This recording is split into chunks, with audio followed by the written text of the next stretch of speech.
Bonjour à toutes et à tous. Aujourd'hui, nous allons voir ensemble le théorème de Thevenin et Norton. Alors avant toute chose, je vais vous réexpliquer un peu les bases de ce théorème, puis après nous ferons une application ensemble. Alors la première chose à savoir et à retenir du théorème de Thevenin-Norton, c'est qu'un générateur de tension comme celui-ci, avec sa résistance interne en série, est équivalent à un générateur de courant comme ceci, avec sa résistance en parallèle, avec les mêmes points ici, ici et ici. Avec la relation, avec la loi d'Ohm, on trouve que le I ici fourni, I est égal à E sur R. Voilà, donc la loi d'Ohm va nous permettre d'alterner comme ça, de changer de générateur en fonction de la consigne de l'exercice. Donc on aura besoin de la loi d'Ohm, et on aura besoin aussi de calculer des résistances équivalentes. Donc je vais juste rapidement vous rappeler comment ça marche. Si les résistances sont en série, c'est la somme des résistances, pour avoir une résistance équivalente. Donc là, si on a R et R, notre Rec est égal à R plus R, donc 2R. Donc pour les résistances en parallèle, c'est un peu plus compliqué. L'inverse de Rec est égal à la somme de l'inverse des résistances. Donc ici, si on a deux fois une résistance, 1 sur Rec est égal à 1 sur R plus 1 sur R, fait 2 sur R. Donc Rec est égal à R sur 2. Donc maintenant, je vous propose de réfléchir à cet exercice, puis nous le corrigerons ensemble ensuite.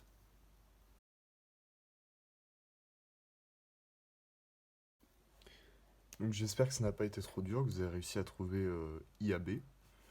Alors pour commencer, il faut tout de suite repérer quel générateur on peut additionner. Ici on voit qu'on a deux générateurs de courant en parallèle, donc on va pouvoir les additionner. Et ici on a deux générateurs de tension en série, donc on pourra aussi les additionner. Donc la première chose à faire, c'est de retracer notre circuit.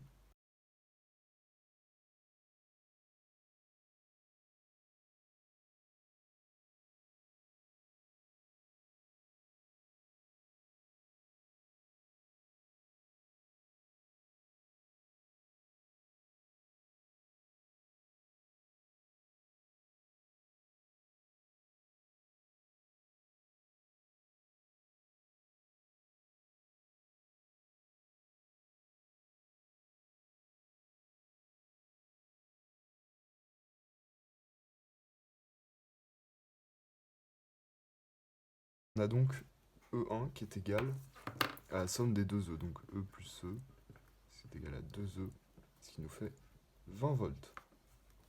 Ensuite, on a I2 qui est la somme de 2I. Donc I2 égale 2I, ce qui fait 2 ampères. Maintenant, il va falloir calculer les Rec. Donc pour Rec 1, c'est deux résistances en série, donc c'est facile. C'est R plus R, ce qui me fait 30 ohms. Et pour Rec 2, c'est deux résistances en parallèle. Donc normalement, ce serait 1 sur R plus 1 sur R. Mais je peux vous apprendre ce raccourci, c'est égal à R au carré sur R plus R. Donc R sur 2. Donc l'étape d'après, ça va être de repérer quel changement on peut faire dans notre circuit pour avancer et trouver IAB. Alors ici, je repère que j'ai un générateur de tension en parallèle avec un générateur de courant. Donc je vais pouvoir, grâce au théorème de Thevenin et Norton, transformer ce générateur de tension en générateur de courant pour ensuite pouvoir le sommer avec le générateur en dessous. Donc je vais encore une fois réécrire mon circuit. Hop, j'efface celui-là.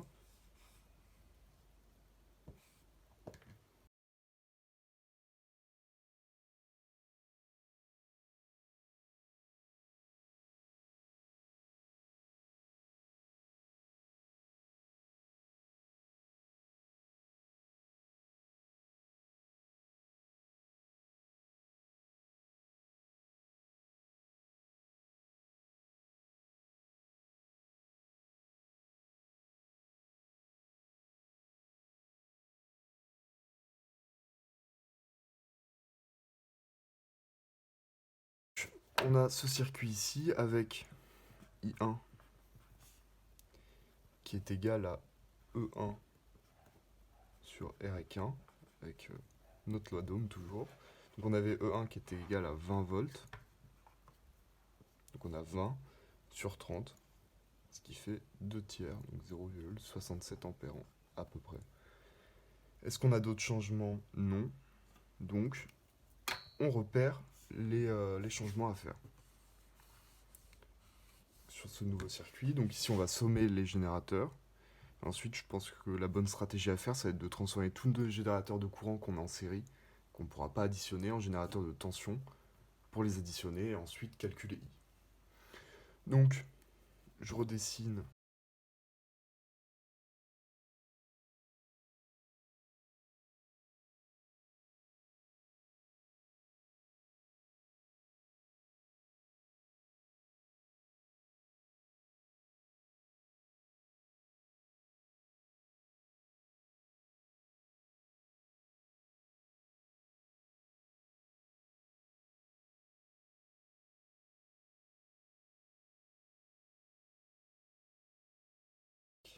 bien sûr du coup, on calcule R3 qui est égal à...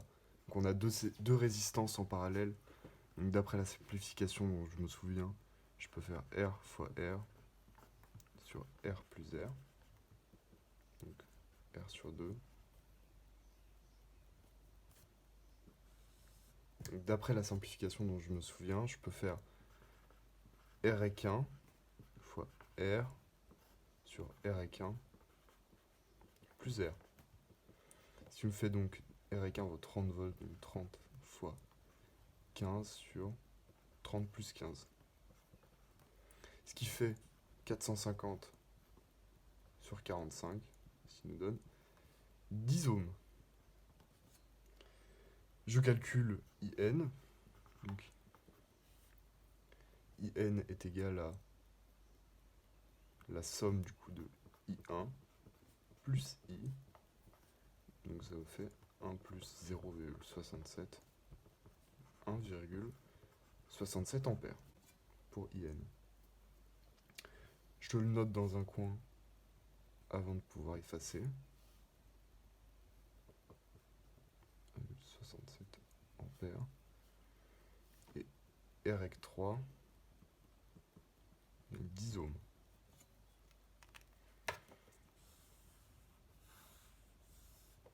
Je peux effacer I1, j'en aurais plus besoin.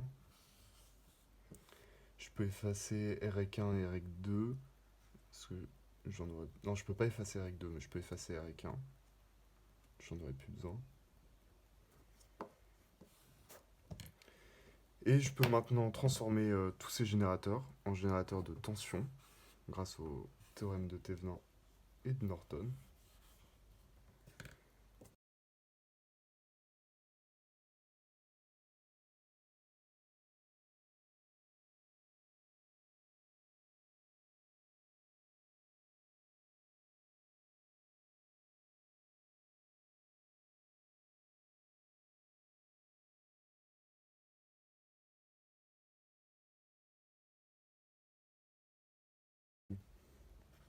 En calculant E0 est égal à I fois R, donc 15 volts.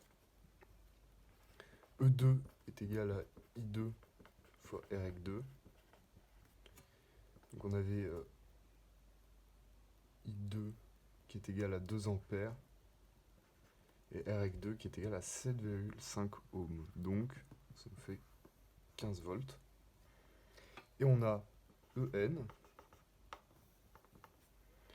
qui est égal à IN fois R3. Donc on avait R3 égale 10 ohms et IN égale 1,67. Ce qui me donne 16,7 ampères, volts, pardon. Donc là, on a 3 générateurs de tension en série, on peut les sommer, ce qui va nous donner le circuit suivant.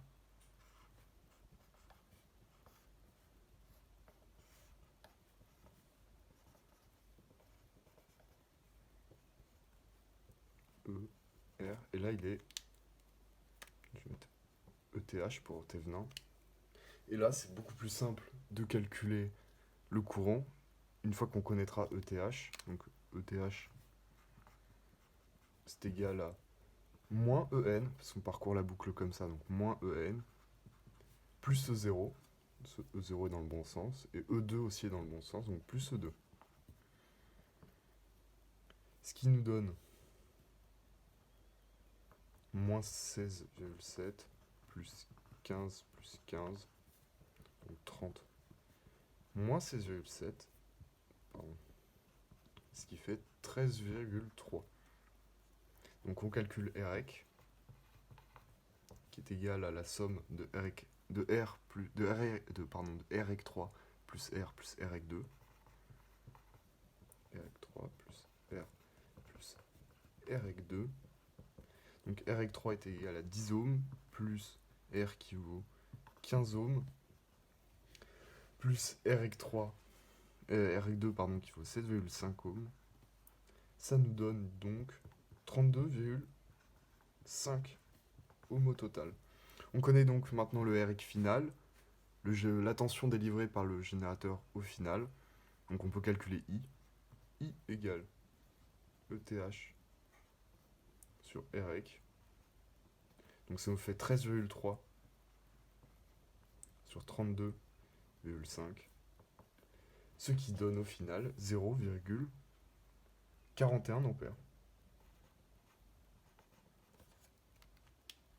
Donc voilà, j'espère que cet exercice vous a aidé à mieux comprendre l'équivalence de Thevenin-Norton entre générateur de tension et générateur de courant, et qu'elle vous a été utile.